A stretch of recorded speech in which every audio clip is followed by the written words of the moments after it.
Okay, yeah, thank you, all of you. So, good afternoon and a very warm welcome to everyone for joining us in this Mentoring Summit India 2024. We are very much excited to have all of you here celebrating with us. Mentoring is powerful, but scaling it takes many actors joining forces to do their bit. Join us for an in depth session on how businesses are driving mentorship and employ volunteering on a large scale. Hear from industry leaders around the strategies and impact of leveraging CSR for mentorship that makes a difference. Please join me in welcoming our speakers. Firstly, it's my pleasure to welcome Anita Kumar, who is the head at Amazon Community Impact. She is interested in sustainable business models which can create social impact. Prior to leading community impact for Amazon, Anita was heading CSR advisory at Satwa Consulting, maximizing impact for CSR funders. We welcome you, Anita. Now, let us welcome Dr. Livia Alfonsi, who is an assistant professor at Harvard Business School. Livia is a development economist whose research focuses on labor market frictions and determinants of labor market participation in low-income settings, with a particular emphasis on barriers to youth employment and female labor market participation. Livia's doctoral research looked at a mentoring program for youth in vocational training in Uganda. We welcome you, Dr. Livia. Now, let us welcome Ian McBride. Ian heads responsible business for BT Group in India, leading the company's manifesto objectives to accelerate social impact through technology and digital skills. Originally from the UK and settled in India, Ian has worked with various organizations focused on skill development and gender equity, training in government schools, and later leading strategic partnerships, program design, and management. We welcome you, Ian. I would like to welcome Balakumar Tangavelu, who is the Director of CSR and India Head of Volunteering at Cognizant. He is a seasoned ESG CSR leader with strong expertise in ESG, leading employee volunteering and managing social impact initiatives aligned to business and sustainability goals. Bala is also a passionate advocate for volunteering, having written a book, 101 Impactful Ways to Volunteer. We welcome you, sir. And finally, I would welcome our final speaker, host for this session, Yasmin Riaz, who is the head of development at the British Asian Trust. Yasmin moved into the social sector after an 18-year corporate career and has been in leadership roles over the last 12 years at SOS Children's Village and Save the Children before taking on the role of head of development at British Asian Trust. At the British Asian Trust, she is responsible for building high-value partnerships for fulfilling the organizational ambition of tackling poverty, inequality, and injustice. We welcome you, ma'am. Over to all of you for the session.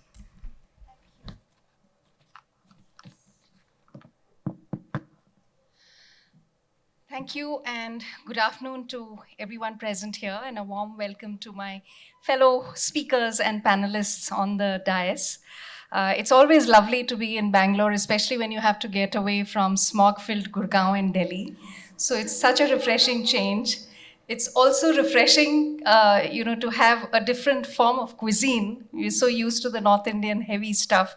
So hopefully we are up for a very interesting and an engaging conversation, the food being so good and not necessarily heavy, as Ian claimed, that it wasn't too heavy, right, Ian? Yeah, right. He's not sleepy at all. So we are hoping to have this discussion on scaling volunteering, while a lot of times the focus is necessarily on scaling programs and scaling impact.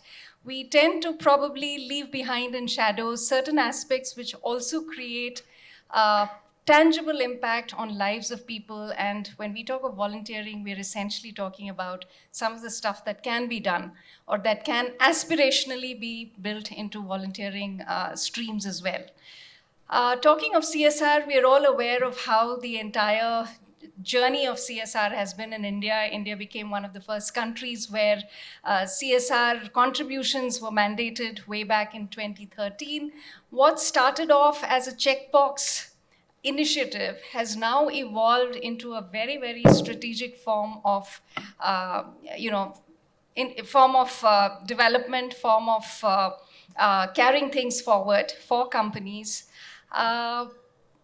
Initially, volunteering also was just about painting, schools or doing a little bit of kitchen gardening. Employee groups looking to spend about 1 or 2 hours with NGO staff doing something which they could, find meaning in.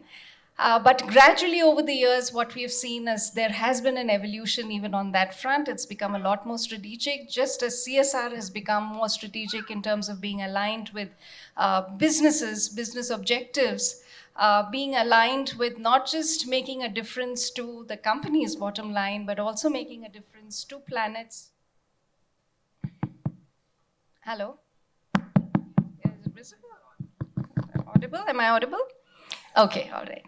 So, moving beyond just what is useful for the companies and the employees, but also looking at making a difference to the planet, going beyond profits, looking at people, communities, and all of that. So, I want to begin by also stating or reading out a few statistics that we pulled out from one of the Goodera reports. There's not enough data which is also available on volunteering, and I think Goodera report speaks of a number of interesting facts. Just to let you know, the corporate workforce participation in volunteering is about 30%. And the average corporate employee volunteers for about 3 to 3.4 hours annually.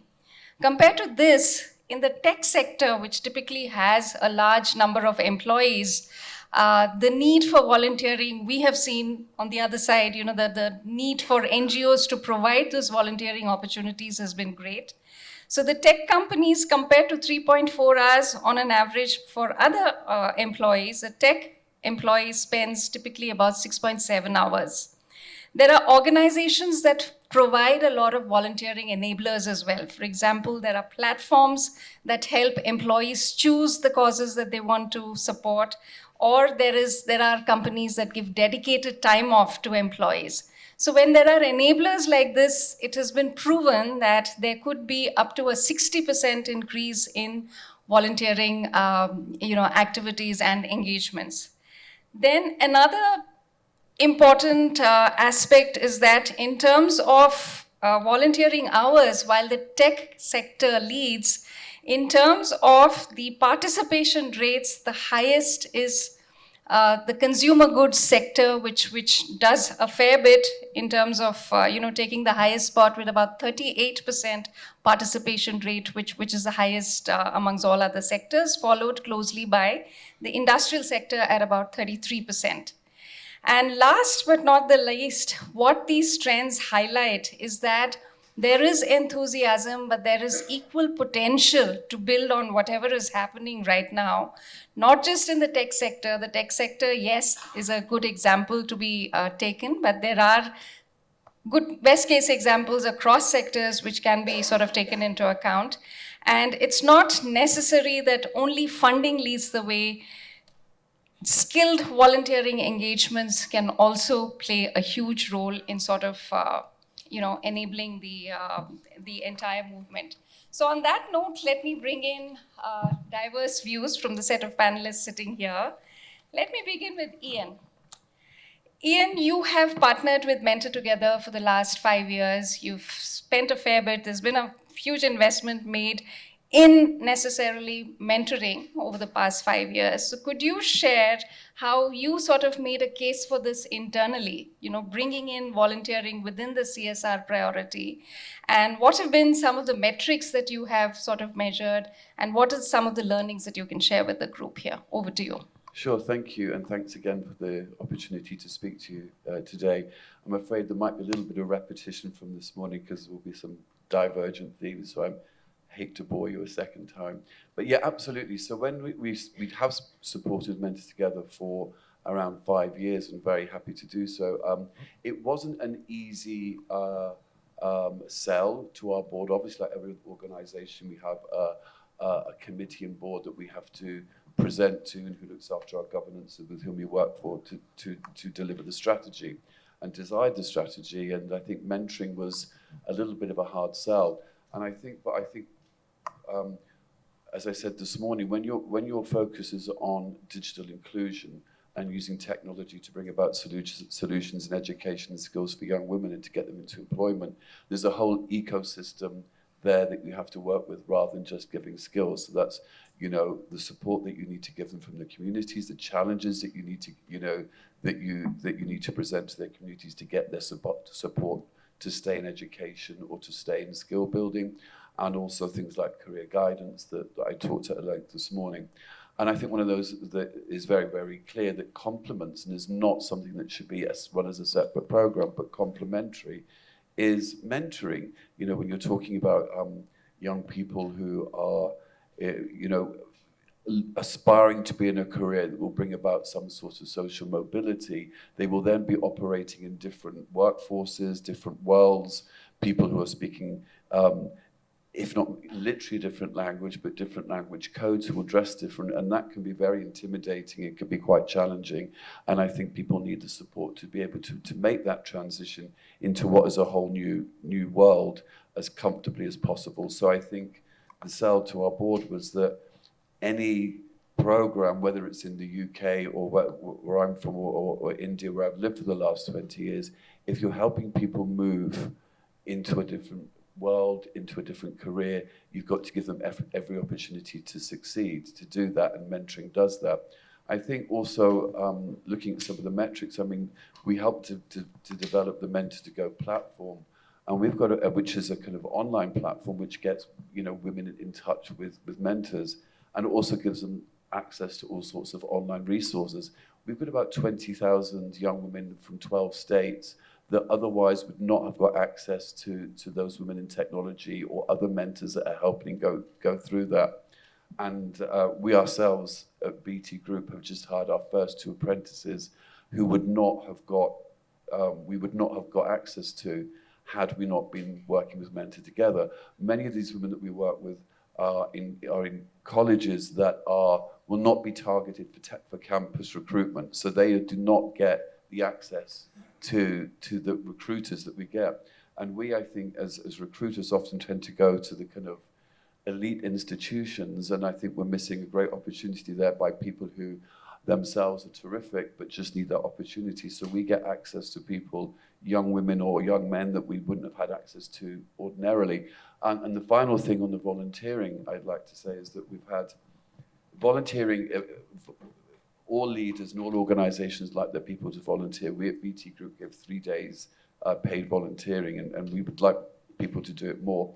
Mentoring is a really, really hard sell for people to become a mentor, particularly with Mentor Together, because it requires such a big time investment.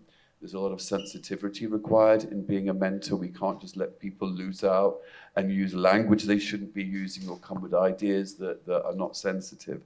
So it takes a huge time commitment to become a volunteer, but we still have 120 volunteers working in India, and a couple from the UK also that have been very successful in their mentoring relationships, and are still kept them relationships going. And from a proposition as an employer, it's also a great leadership and development skill, becoming a mentor for people. They learn other skills. So it's, from in terms of, all sorts of metrics, from getting people connected to recruiting people. Yasmin's looking at her watch, so I'm going to wind up what I'm saying now. She's super strict with me. So there's lots of things there. Thanks, Yasmin. Thanks, Ian.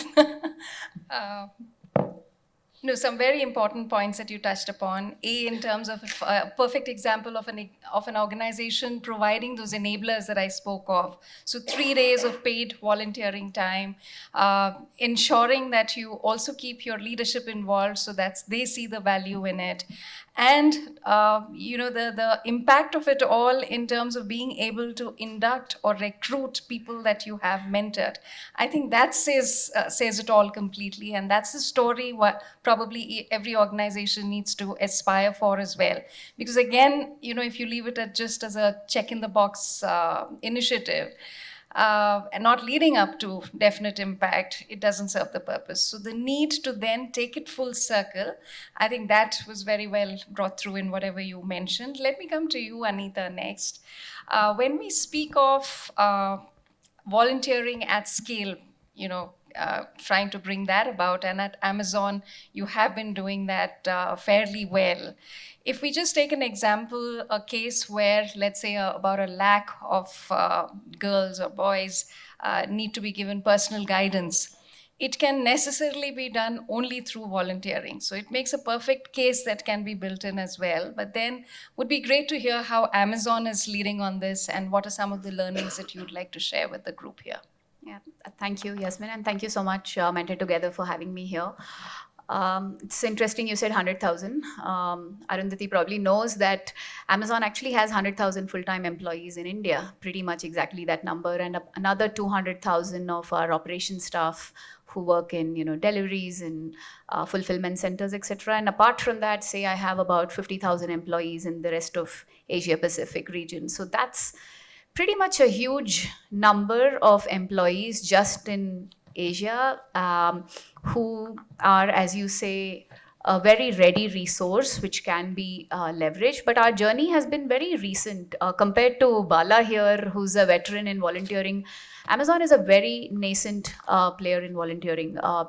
4 years ago, when I joined Amazon, our unique number of volunteers every year was about 3,000 volunteers. And this was happening on their own, right? Without too much support, without whatever. 3 years ago, our CEO, Andy Jassy, decided volunteering is going to be a big deal. And I think that has really spurred momentum into the journey. And in 3 years, we've actually grown 10x, right? So this year, we'll be at 30,000 unique employees just in India. And that's the kind of, it's still a long way ahead. And as you just mentioned, 30% is just about the industry benchmark. So we're just reaching there. But what you didn't say was tech actually we are above the tech benchmark. Tech, I think, Goodera is sitting here, it's about 20%. So we were just happy that we beat that benchmark. And we had kept 30% as a goal for ourselves, because part of your question was also how do we set goals for ourselves. And given we were pretty young in the journey, we were looking at external benchmarks, what are best practices, and we kind of said, okay, 30% seems to be a good number to aim for. And India pretty much leads the the entire 50 countries where Amazon operates in. India is contributes almost 50% of the global volunteers. So we do know from data, therefore, that Indians like to volunteer. We also know that it's a service culture. With partners like Goodera, with Mentor Together, if you have something which is easy, convenient, fits into their schedule, they will volunteer. But if you tell them, you go out and figure out by yourself, you will have 3,000, not 30,000. So I think the challenges of having a large employee base, even though it's been, it is a great asset for us. I would say maybe touch upon just 3 things. One is just communication. It's impossible to communicate to 100,000 employees. No matter how much you try, and we try all kinds of creative stuff, and we have all kinds of guidelines now, because one of the top cribs employees have is they get too many emails a day and they can't open all their emails. So how do you reach them? So we are not allowed to email them directly. So we try various other things. We even have innovations where when you sit in the toilet, you have something called installments, where you actually have small summaries of the weekly news, and there are volunteering opportunities even listed there, right? So we actually have to go to catch your eyeballs. It's as bad as social media to catch eyeballs of an Amazon employee today to say, and we used to put trackers to say how many people opened our emails, how many of them actually clicked. But we know that it's very, very difficult to capture that attention. So I would say comms becomes very critical. The second thing is really top management buy-in. We don't have policies, unlike your organizations, because here volunteering is thought to be something which you're supposed to do, and managers are given the opportunity to allow their employees to volunteer if they want, but there is no formal policy. And therefore, getting top management buy-in becomes very essential. Ever since we announced the Global Month of Volunteering 3 years ago, which is 1 month of volunteering, we have seen a huge upswing. 50% of our yearly numbers comes in that 1 month, but it is also a really bad thing because everybody wants to volunteer only in that 1 month. So again, how do you keep talking to the VPs, the directors, and team-wise? And Amazon is a notion. It's like an incubator with 1,000 companies. So how do you talk to each of those leaders and kind of get their buy-in? And lastly, I would say just the quality versus quantity debate, which we have now gone into, right? Like when we started out, yes, 3 years ago, the most exciting opportunities were painting schools and beach cleanups. And today, our customers are pushing us to say, what next? Right? And we've been working with Mentor Together for a couple of years now, and we know it's only 1% of our volunteers who will put in that kind of an effort. But we are a diverse company. We have, from AI jobs to lawyers to it's an economy in itself, the kind of jobs we have, to delivery to logistics. So how can we leverage that? And we can talk about it in the next round as well. No, some very interesting perspectives there, Anita. I mean, for any deliverables at scale, it also needs those many numbers at the other end. And managing that takes a fair bit of art and science as well, which you just highlighted. It's not easy driving volunteering, even within the organizations. Totally understand the number of emails and the number of nudges that are required for employees to sort of volunteer their time, especially. So that's not an easy task. And if you've cracked the code on that, well done. Sorry, I just missed one very critical point on cracking the code, and that's tech, right? And self-serve mechanisms. Yes. Amazon is known to be a self-service culture. Even on day one, nobody will come and give you the laptop and tell you what to do. So, and we have internal wikis, which, like Wikipedia, you go in and everything is on the wiki. So we needed something which would scale, because I have 2 people in my team only working on volunteering, catering to 100,000. And that's when platforms like Goodera, Mentor Together come into play, and that's very critical for scale. Right. So we've spoken a little about external needs, the internal challenges, and I think that forms a perfect segue to my question to Livia. Your research on how mentoring of young graduates in Uganda leads to very interesting impact. I think that's an ongoing research, and you're still waiting to report on a few of that. But it'll be interesting to understand what motivates a mentor. What motivates a person to get into volunteering, into mentoring, and how do companies necessarily create those motivations and incentives? And what is in it for the employee, and what is in it for the company really to take up things? We've heard of some insights about getting leadership members involved, about setting up targets, metrics that can be measured, monitored, and reported. But on the human element, what motivates a person to step up and say, I'm up for the job and I'm willing to do what it takes? Yeah, so that's a loaded question, and there were many sub-questions, so I'll try to get to all of them. But I think I wanted to sort of take a little bit of a step back and think about what do companies, so coming from a business school, we do tend to spend time thinking about, and companies have had to do this for a long time, how do we get employees how do we get them to do what companies want, whatever that is. It could be volunteering, it could be putting a lot of effort in their day-to-day, right? And so I think the way we have been teaching this for many years has been with a framework based on what we call like a basically principal-agent model in economics, where you have a principal, the company, and then you have an agent, the employee, and then the company tries to align and design incentives so to get your employees to basically produce value for the company. And then this framework, of course, has been taught for many years. It's a very useful framework that provides many insights that I would say reflect the way in which employees work. However, it's been centered entirely around monetary payment. And so what nowadays call purely extrinsic motivation. So monetary reward, perk, a promotion, or hours that you don't have to work, basically. So something that's really measurable. But now recently we've started to teach a class and think very differently about this. And so borrowing from psychology, organizational behavior, we brought in a lot of theories that speak about how employees are motivated by a wide array of motivations. And so you have the purely extrinsic ones. You have extrinsic motivations that are not necessarily monetary, but you care about how your other employees or your team or your boss looks at you.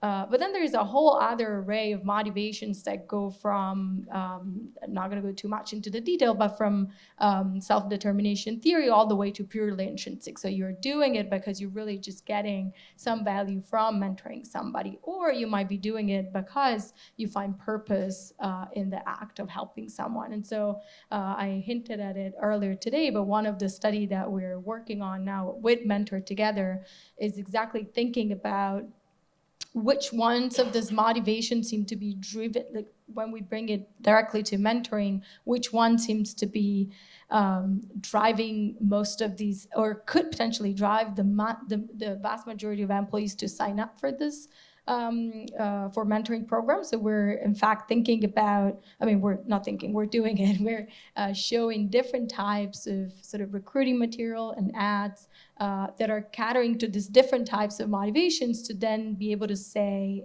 just which one seems to be the most appealing. So the most extrinsic one being you can use mentoring for, and this gets also at the question, what can mentors gain?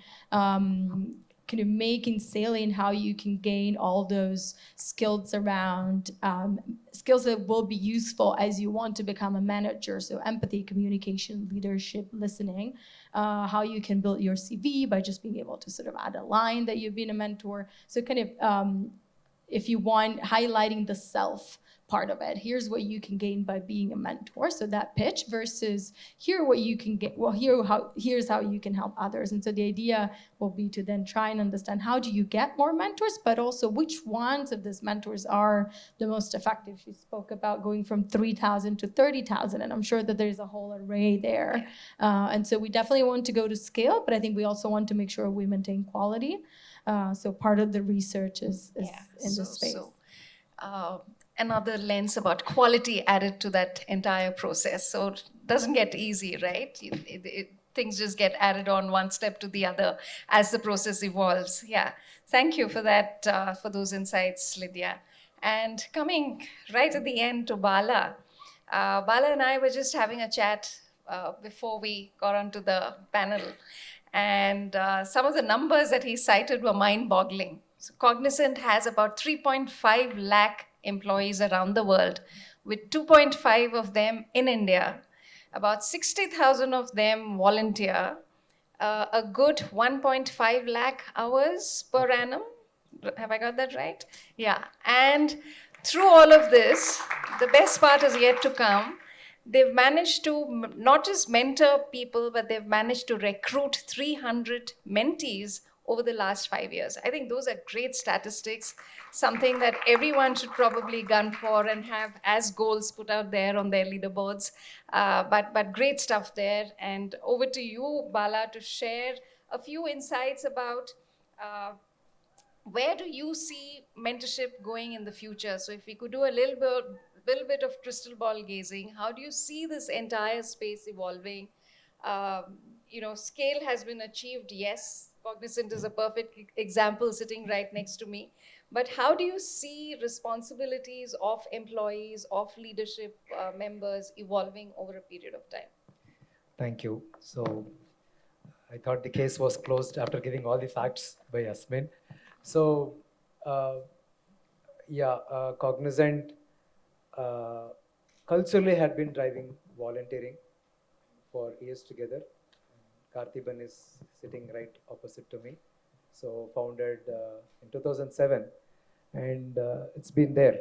But post-lunch, a panel discussion with flashlights on our face and the other side, quite a few yawning. I want to make it an engagement. So how many of you in this hall had a mentor when you were doing your higher education, like until you finish your graduation? How many of you had a mentor at that time during your college days? 1, 2, 3, 4, 5. Okay, thank you. So, how many of you wish you had a mentor during your college days? Thank you so much. The case is closed. So this is what is right. Decades back, we were all, the word mentor was not even existing, if you have to say. We call as role models. It could be an actor, it could be a sports player, it could be a politician, or whoever you see you inspired. You take their pictures or you start thinking about them, you model against them. I know my handwriting was too bad. Now it's a little better, but too bad. And even my neighbors would come and crib that, like, how can his son, write so horrible? My mom come and ask me, like, the neighbor auntie is coming and asking, can't you improve? So that's how it used to be. But you'll not know, right? Like when I was doing my 8th grade, my class teacher, she was my history teacher, her name was Shamla. And her handwriting used to be printed like on the board, on the paper, wherever she writes, it will be like printed. So what I started doing is that I started looking at her, and then I started holding the pen like how she holds. I bought the pen that she uses. I tried to, change the direction of the notepad, how to keep. And I started trying to model. A little bit of improvement came, and due course of time, I started practicing it, and then now it's a little better. So neighbor auntie, no more cribs. So given that, right, role model, we all had, all of us have. But why there is a need for mentor right now? It is highly competitive. The world is competitive. Like I was sharing, something, a phone model or an electronic gadget that was launched in Australia today is yet to be launched here and yet to be launched in the United States. The moment it comes here, it's already obsolete in Australia. So the technology is growing much, much, much faster, and everything around us is becoming very complex. And at this moment, with AI coming in place, we're going to, a lot of positive vibes are telling like a lot of things are going to be automated, and I am so serious that it's going to be disruptive and lot of job loss and job change. There's a World Economic Forum statistics that says 75% of the students who are studying in their school currently will end up in a job that doesn't exist. So how are you going to prepare them? Who is going to guide them? So all of us in this room, we wish we had a mentor. For what? We wanted to be even more better. So now all of us have an opportunity to help somebody who is there currently in the school ecosystem or a higher education ecosystem to bring in a transformation. And I am very thankful. I don't know, Arundhati, if she was here all this time. So she just left. I want to thank Mentor Together for enabling that platform and making mentoring a formal process. Until then, somebody who knew, who could help, who could come, who could guide, but a platform could be enabled, being a bridge between somebody who needed help and somebody who can help. So that is something that I want to thank Mentor Together for putting together a platform and running it. And we were partnered with Mentor Together before the tech days, like even the technology platform came in.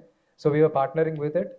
And towards your question, how employee volunteering changed and what's the impact, right? We learned in the process of partnering with Mentoring Together, and the youngest mentor is there. I was trying to mentor he or she, but she did not like the way I'm speaking, maybe. So, yeah, maybe like the neighbor auntie. So, so, so our volunteers who were engaged in mentoring while we were partnering with Mentoring Together, at a point of time, they said, "Boss, I am ready to drive the show. Find a college, find a set of students, I will lead, and I will drive the show." So our mentors evolved, and then we started having a mentor together within ourselves, and then our mentors drive the show. And like she was telling, at Hyderabad, there is an example that I want to share. There's a village called Domkonda, which is 250 to 300 kilometers far from Hyderabad. I'll just finish with this example. No, the moment you make some posture change, and it was time. It was a notification. No, I've been a moderator as well, so these are like hints, cues. So, so I'll just take this moment and then just example, and then I'll end there. So, Domkonda village, where this village, pretty much the elders are from the BD rolling community, the cigar rolling community. And these students, girl students who are there in that village, they are part of the Telangana social welfare hostels. They study in the hostels and then they study from there. So our Cognizant employees, volunteers from Cognizant, we partnered with the social welfare department. We adopted a couple of social welfare hostels. We started going there and we started our mentoring process. And within a steady mentoring, year on year, we started seeing great outcome. The students started modeling against the employees who went there, and then they wanted to aspire to become an employee at Cognizant or any other IT company. And as we speak, we have 300 plus students who have joined through that mentoring process into Cognizant. And we call that program as impact hiring. And one fact that I wanted to share is that overall at IT industry, a year back, 2 years back, the attrition rate was close to 20-25%. But these 300 students who had joined at Cognizant, out of this 300, only 3 left because they had got opportunities in Apples and Googles. The integrity, the productivity is outstanding, and that's the impact that mentoring can bring in. So with that, I'll hand over to you. Thank you, Vala. Nothing brings to life a concept, facts, and numbers than a success story. And I think you brilliantly narrated that. Thank you very much. And when we talk of future, I think we also need to think of reverse mentoring. Probably that's a topic for another session. But that's also catching on, a lot of organizations latching on to those concepts as well. But thank you. Extremely interesting stories that you had to tell. And I think we've taken a little too long for the first round, so I'm going to cut out our time a little. The second round, I'm going to start with you, Lydia. Again, going back to the research that you've done of the young graduates being mentored and guided in Uganda, what are the key takeaways for us in India? What can the nonprofits and the companies learn from some of the impact assessments that you already have early on? Sure. So I would say, I'll keep it brief. So 2 main takeaways, let's say one for the nonprofits and one for the corporate world. So for the nonprofits, I'll build on something that Ian was saying earlier, the concept of mentoring being a complement. And specifically what I see in the study in Uganda, where this is an experiment where we randomized 600 students into mentoring and 600 did not get mentoring. As they're graduating into the workforce, we see very positive effects on employment rates, earnings, good quality of the matching with the job. The important piece here is that the mentoring was built on top of an upskilling program that usually the government or NGOs or corporates spend a lot of money subsidizing. And so the mentoring, I think of it, and I invite you all to think about it as a complement, which is usually much less expensive than the upskilling programs per se, where the majority of the money nowadays is going, especially in Sub-Saharan Africa, but I think it's pretty true about India as well. And so it can really it's a smaller investment that can really magnify the impacts of the money that you spend giving skills to this youth. When we move to the corporate, I would say this. Here I will borrow from research from a colleague of mine, also at the Harvard Business School, and link to something you just mentioned about reverse mentoring. And what Bala is saying, a lot of the jobs haven't been created. Earlier on, we spoke about how the youngsters almost live in a different world, Gen Z. So the importance really to think about mentoring as a tool for companies to bridge that digital divide. There's a research that I'll happily circulate when you want to make a case to the company and to the seniors in the company about what a paper from a colleague, what goes down when advice goes up. So really the idea for senior leadership, which usually is also older people, to learn and connect through mentoring, like of course mentoring the youngsters, but also learning from them about what the world looks like for the 30% the population in India, I think it was 30% young adults that are in this kind of early on position. So really thinking of it as this sort of dual skills development tool for companies where both the leadership, the employees are learning as they're also fostering an ecosystem and community when they can then, of course, go and pick, as you improve the talent pool, then as you recruit later in years, you also get better employees and better fit. But I think, the idea that the more the generations are different and the more changes is fast, the more we do need to keep connected, also in the interest of the older ones. So I think mentoring is a good way to do that. So hopefully I kept it short. Thanks. Thank you, Livia. Ian, let me come to you. On the topic, while we're talking about nonprofits and companies, you've been on both sides, with corporates, now with BT, and in your early avatar with nonprofits as well. What is the space that you create for nonprofits when you're discussing your CSR strategies internally at BT? How do you go about, ensuring that the vision and mission of the nonprofit is sort of kept aligned and they're not asked to deviate too much from the work that they are sort of doing? I'm really glad you asked me that because I get in lots of trouble with my company for doing exactly that because of the background that I come from. Well, I think it's really useful to have practitioners in the role that I have who are able to see, to understand the challenges and opportunities that come about with working in for want of a better word, the development sector. So I think I've been accused probably more than once in my past of being too much on the other side and making the case where, for them rather than for the business case. But the truth of the matter is we're quite often aligned. First of all, when you choose an organization we have a strategy with our manifesto goals, and that's about digital inclusion and bridging that digital divide. So when we start out, and we also have parameters within that. So when we go out, we choose organizations or look for organizations that are inherently going to be, working in that space. And then the next set of criteria will be talking to them. And do they have a vision? Do they match what we do? Can they fulfill what we do? And then also, I think what I've tried to do in our organization is move it from a situation of, where one is a vendor relationship relationship to a partnership, and say that you're the knowledge expert. So we want to work in X space, which is get women using technology and into work. You tell us how you think the best strategy is to do that. So and I think that's not always been the case. I think a lot of corporates go in and say, we want to achieve X, so you should do Y. And our approach has been, this is what we'd like to do. Can we do it? Do you think it's the right approach? And if we do, are you the right organization to do that? And follow them. So we are very, very heavily involved in the day-to-day runnings of our organizations. We let them go on with it. They know what they're doing, but we're here. We have weekly calls. We ask them how we can support. We ask them what problems they're going through. And hopefully that can be the way that we can support them going through with our other partners. You haven't even looked at your watch and I've finished. Thanks. Thank you. You're being very good. And Ian, thanks for that. Let me come to Bala.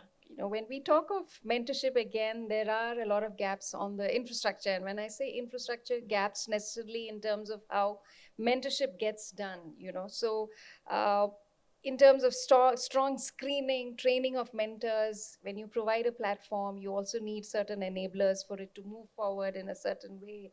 There are privacy issues which are cropping up, which need to be adhered to as well. What do you think are some of the aspects that need to be kept in mind while putting together a well-oiled volunteering or a mentoring program in place?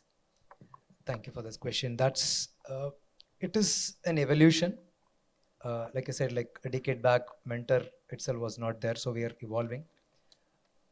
Though there is a lot of process that's been set, there are a lot of challenges in the process of mentoring that day in, day out we face. Karthi has been enabling, and we have Sudha from Foundation for Excellence. They all they've been involving mentors for a long time, like from Cognizant, volunteers are going there. But day in, day out, the volunteer attrition, the mentor-mentee pairing, the mentee not showing up, mentor showing up, mentor showing up, mentee not showing up, ethics and compliance, the language that they use, times that they connect. Glad that technology is being involved right now, and with intervention of AI, we'll be able to track, monitor, measure, like all of that can be done. But still, it is an it's an evolution. First and foremost thing to be ensured is that in that mentor selection process, the mentor should know the responsibility of that role that he or she is taking. So, unless and until somebody realizes the purpose of that role, I don't think they are right fit to be there. It's very tough to find that, like, are they up to it?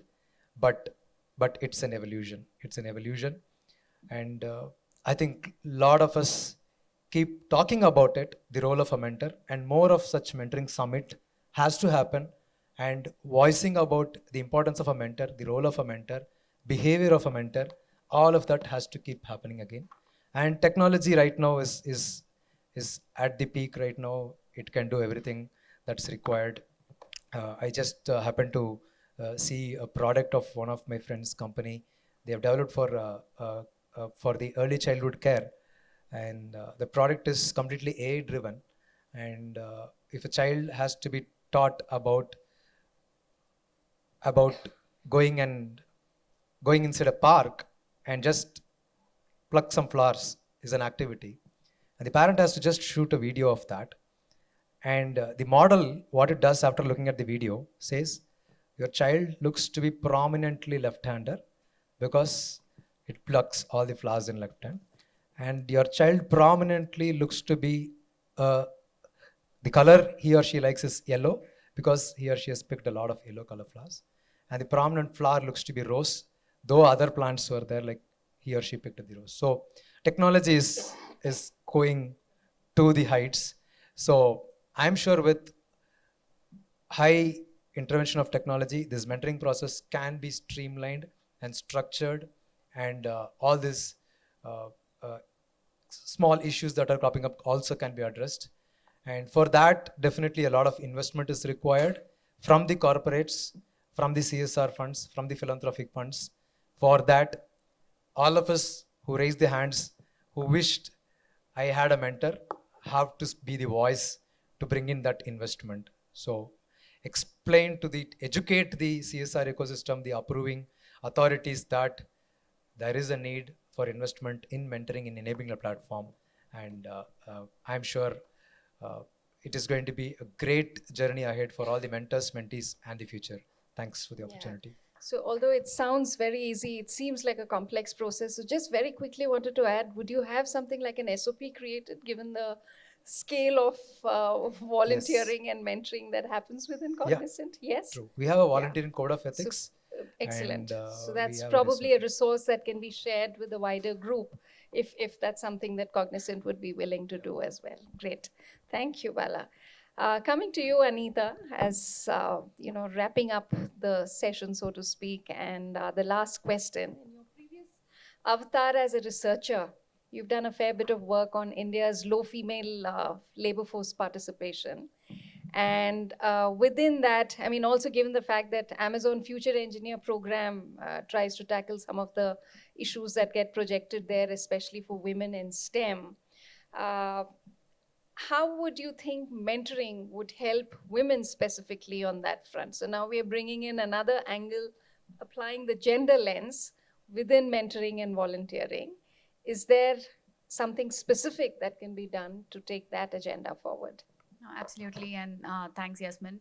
So, Amazon Future Engineer is one of our signature programs. As Amazon Philanthropy, our idea is to, the philosophy of giving is that cash can only do so much, and therefore, what do we bring more to the table beyond cash in terms of giving? And therefore, Amazon being a tech e-commerce company, our core programs are Amazon Future Engineer, which is computer science education, childhood to career program, and disaster relief, which is really how do we leverage our logistics to provide relief same day, next day, just like we provide your parcels same day, next day. So coming back to Amazon Future Engineer, it was launched about 3 years ago in India. There are various components to it apart from the government school computer science curriculum teacher development part of it. One big role volunteers play there is called class chats, where as I mentioned, we have diverse roles within Amazon. The average age, or rather 80% of our employees in Amazon are below 30 years, so you can imagine how young the workforce is. And therefore they also come from, I don't know, all kinds, like 500 plus small towns in the country, and speak several languages, and all of them want to kind of go back and mentor from where they are from. And class chat had kind of provided a platform where it's a role model talk, it's not mentoring, but they go to a school, typically 8th to 12th graders, to talk to them about their own journey, the challenges they faced, also the about their role, and it's a Q&A, it's live, typically a class of 30 students. And that has been a great experience. Again, a very small portion of our employees volunteer for that, but those who do almost one class chat a week. So that's kind of the traction there. But beyond schools, Amazon Future Engineer focuses on women in tech, primarily through our scholarship and internship program. Sudha is here from Foundation for Excellence. They are our partner on the scholarships piece. We provide about 500 scholarships a year, specifically to girls from underserved, disadvantaged families. Extremely disadvantaged. Their annual family income is less than 3 lakhs typically, and in most cases they are the first generation to go to college. And while we have been supporting these scholarships for a few years now, 2 years ago we realized, and this is obviously feedback in combination with listening to young people, obviously financial assistance is very critical for many of them. Work exposure and that successful transition from maybe sometimes just tier 2, tier 3, tier 4 colleges where Amazon and a Cognizant would never go for recruitment, as you were saying. How do they get a job and how do they make that transition? And we realized that work exposure becomes very important, and internships, which many premium institutes now offer or insist on, are not necessarily available for these girls. And it took a lot of effort, but we finally got Amazon to agree to an early internship. So one of the other things is, I heard the professor from Azim Premji University talk earlier today on the bridging of the gap. And typical internships are in the third year of engineering college, and these are typically tier 1 colleges who come to Amazon. And these kids who come to us from Amazon Future Engineer program come after the second year. And they are a subset of our scholarship program. They're all girls. It's a 2-month internship. And those who do well get a repeat internship, and they come again in the third. Now, these interns have 3 levels of mentors. Tran was talking earlier today from Vietnam about types of mentors. We actually have the hiring manager who's actually trained by us to say, don't expect what you expect from a third year person, don't expect what you're expecting from an IIT grad. You might need to really teach them more and spend more time. So there is the hiring manager. There is a mentor within their team for technical assistance. And then there is a buddy from our Amazon Women in Engineering affinity group within Amazon, who they're allotted. So every intern gets 3 of these different types of mentors, which I think gives them that intense coaching and mentoring required. And you can, ask Sudha here, the kind of transformation we see within even just the 2 months, the confidence. Most of them have never taken a flight, never been out of their hometowns, and to actually come to a big corporate office and then completely go up in confidence has been just transformational. We now offer about 150 internships a year, and only hoping to grow from here. So that's been a kind of learning and journey, but we realize the intensity of effort in making mentoring a part of our overall, efforts as well. So just wanted to end there. Great. So those are some really great insights again, Anita. So we've spoken quite a bit. thank you to all of the panelists for bringing in very valuable insights, right from how volunteering and mentoring can be complementing and supplementing the CSR strategy to the science and psychology behind motivation, behind building a scalable a program, the amount of effort that goes on, and last but not the least, Bala, you brought in some really heartening stories and a little bit of engagement with the audience as well. You woke up the audience to some extent, I would like to think. But on that note, I don't think I would be doing justice if I don't bring in a little story. As I was walking into the auditorium, I met with an old associate from Marks and Spencer's who ran a volunteering and a mentoring program while I was at SOS. And there were a couple of students, children from SOS, older adolescents who were employed by Marks and Spencer's. There was one girl in particular, Malini, if I remember the name correctly, who was recruited by Marks and Spencer's as a shop floor executive. I hear now that after 5 years, she's moved on 2 levels up from being a shop floor executive to a supervisor to the department in charge. So that really is the power of mentoring, that can be brought about. And as we step out of this hall today, if each one of us could go with that aspiration of building that element also within the CSR programs that most of our companies and nonprofits lead, it would be great. So it can have a life-changing impact. And if it can be done at scale, the way Mentor Together is sort of facilitating on their platform, it just adds a whole different dimension of value to the entire work. On that note, I'd like to end this panel. Thank you very much for being a very engaging group of panelists as well. Thank you.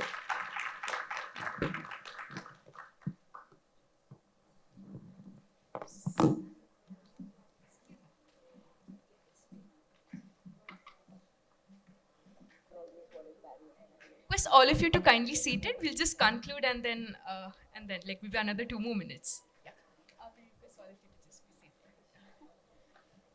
So I would like to extend our heartfelt thanks to each of our panelists for generously sharing their knowledge and experiences today.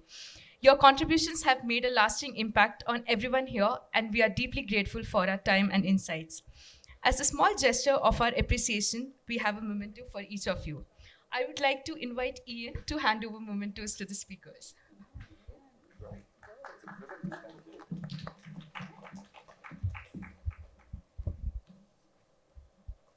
So, Anita Kumar.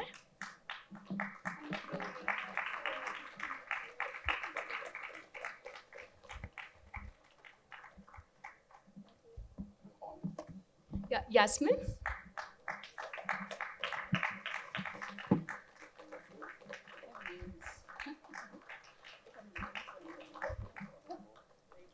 And Balakumar.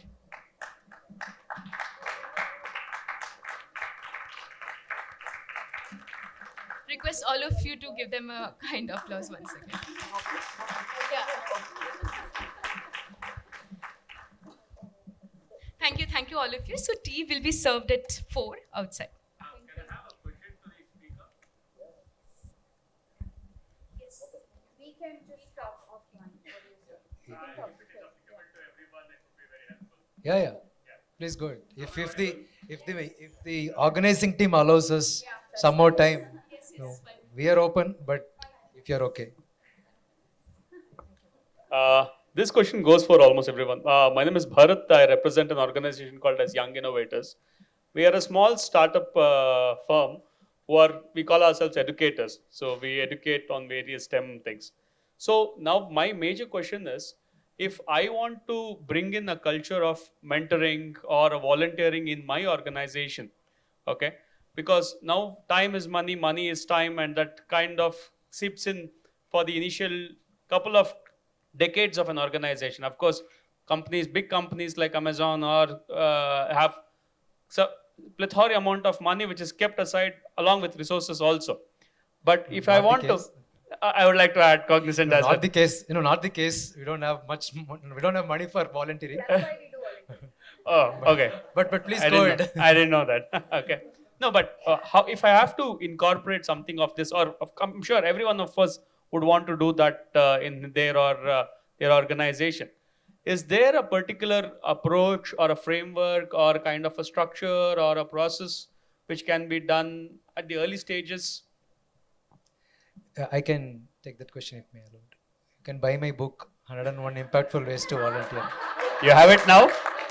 It's in Amazon, 101 ways to impactful ways to volunteer.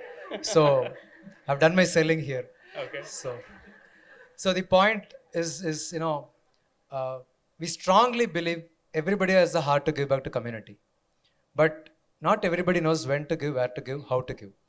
It's about creating a platform. That's what all of us are doing. So like in a restroom, when you sit and when you see a screen, and when you say that there is something that goes, your 30 minutes is going to make a difference to a child in a government school. Are you up for it? Simple.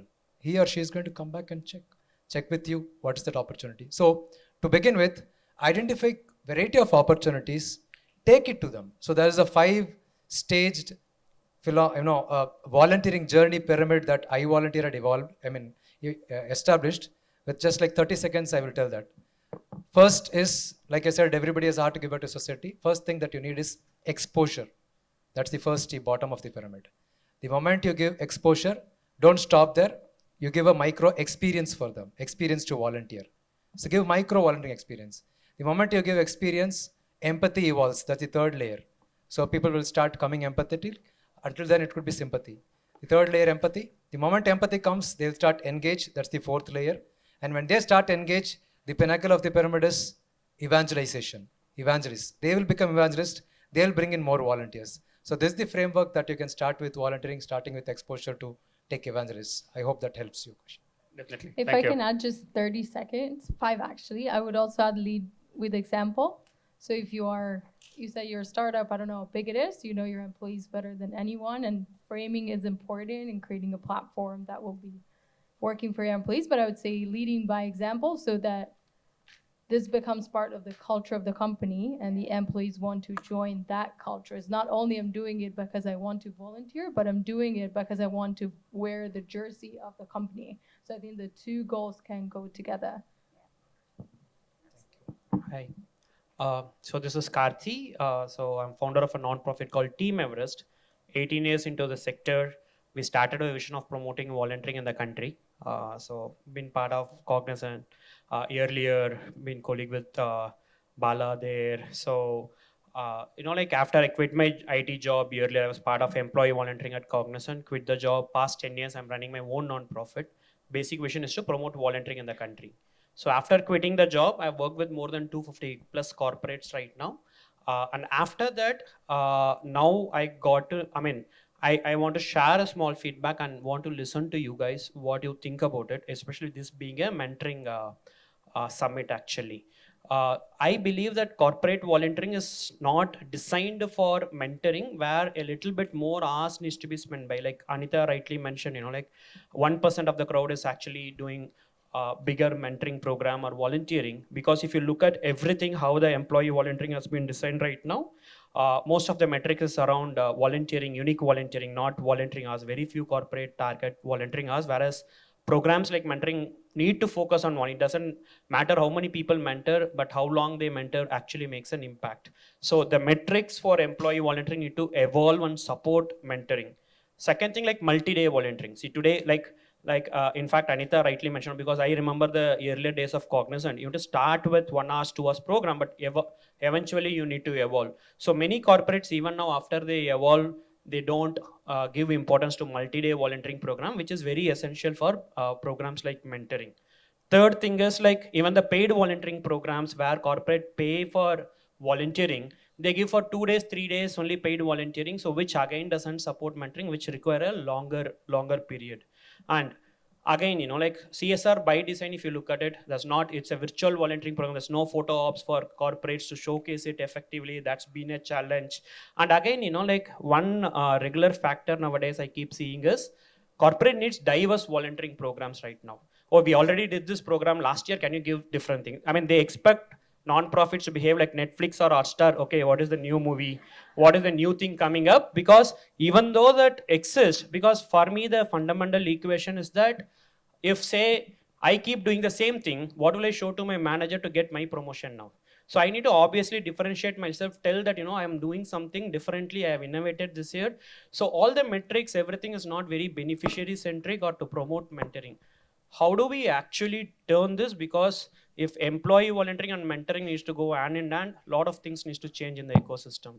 Any thoughts on it, Bala, Anita, and I have a others? very quick thought on the photo op. I would argue that the younger generations are looking at that. So there might not be a photo op, but I think thinking about, again, hiring in the future and your workforce, you doing it, can care about that. I also had one more thing I wanted to say, which I forgot. So you go. No worries. I think you answered a lot of your own questions, Karthi. So, one, there is a diverse set of volunteers, and Bala beautifully talked about the journey of volunteering as well. But I think it's important as people enabling that journey not to be judgmental. Not to be judgmental of either the activity or the motivation. You're coming in for because you want a photo op or post it on your LinkedIn. You're coming in because your boss is here. You're coming in because you want the free T-shirt.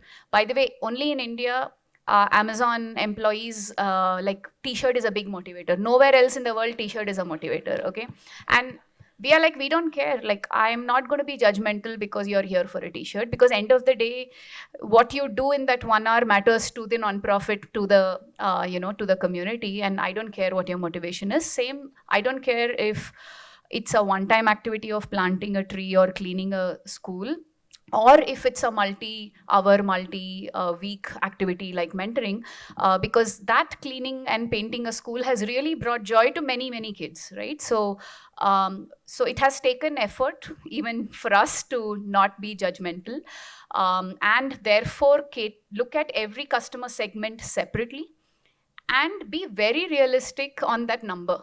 Who will mentor, who will, and it is again an evolution. 3 years ago, the ones who were coming for cleanups now want to do mentoring.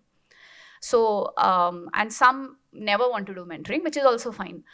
So I think a little bit of realism combined with how do we cater to different and diverse employee groups will be important. Mentoring is never going to be 30% of my organization. But if I'm okay moving it from 1 to 5%, and showcasing important, I'm coming back to closing the loop on what you said about communication and storytelling and the social media. If more people, instead of posting that I went on a school painting with my colleagues, they post a lot, right? And because they're wearing the T-shirt, it's all whatever. But if there are people who can actually post a photo, or not even a photo, are able to post about their mentoring journey, you will have more mentors. So it's also about creating those role models. Anita, just to add, sorry. I totally agree with your point. The point is, I'm not against this one-off volunteering opportunity. It's absolutely necessary because you start with 1 hour and keep moving. But the challenge I see is, say, someone is discriminating against long-term volunteering hours. Like you told, there are different audience segment, and definitely there's 2 to 5% of the audience who's looking for mentoring, but unfortunately CSR is not giving that because they want to address the 95% market of who wants to volunteer. But CSR doesn't have to give that, no, Karthi. Some organizations like Cognizant or BT or Amazon already have those opportunities, but you don't have to. Mentor Together is available for anybody to go and volunteer. I think it's important for those corporates to at least publish that information. So they're not facilitating because the CSR Yeah, POC facilitating may thinks not many be people always. will not volunteer. It's not aligning with my metrics.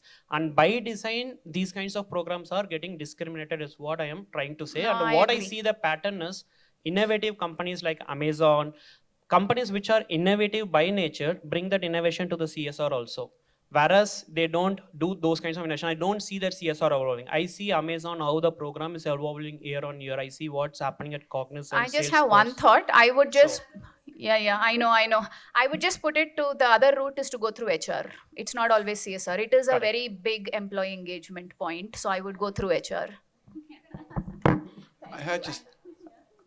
I'm a little bit judgmental about the volunteering motives of people. I'll be quite honest about that, and I take all the points as to why. We know there are lots of people. We can work out straight away in our organization who volunteers because someone's going to be there with a camera and why someone's boss is going to be there. And we know, and we work out very quickly the people who just get on with it, roll the sleeves up and come back time and time after again. And I think one thing we talk so much about volunteering and the benefit to organizations. And the one thing I say to our organization is, so we move from a very high volume, high volume, but in my view, low impact volunteering program to a much lower volume, but high skills impact program. And I'm very proud of that because if our non-profit organizations don't need a volunteer that week or that month for anything, I don't want them creating them to keep us occupied, right? I've been on that situation. And I've been on the receiving end of trying to find something to do to please my corporate to keep the funding. And I'm really clear with all my partners, if you've got nothing for us, don't make it up. And my other point is we are there to facilitate and inspire people to motivate. I never needed, and I know lots of people who didn't need a company to inspire them to do that. I volunteered when I was 17, 18. My mother did it at the local school. My uncle does it when he takes people to hospital who don't have transport. We're there to motivate people, to inspire them, to get them to other opportunities, to give them opportunities to do so and connect them to organizations that can. But we must not lose sight of the fact that non-profits are businesses that just don't make profits. They need skills and they need skill-based volunteering. What the last thing they need up is 80 people turning up in a t-shirt to paint a wall, which actually I could have just got a guy to spend 1,200 rupees to paint for them, and it would be a lot more disruptive. So focus on the needs of the non-profits when you're looking at your volunteering for them, and the needs of the organization second.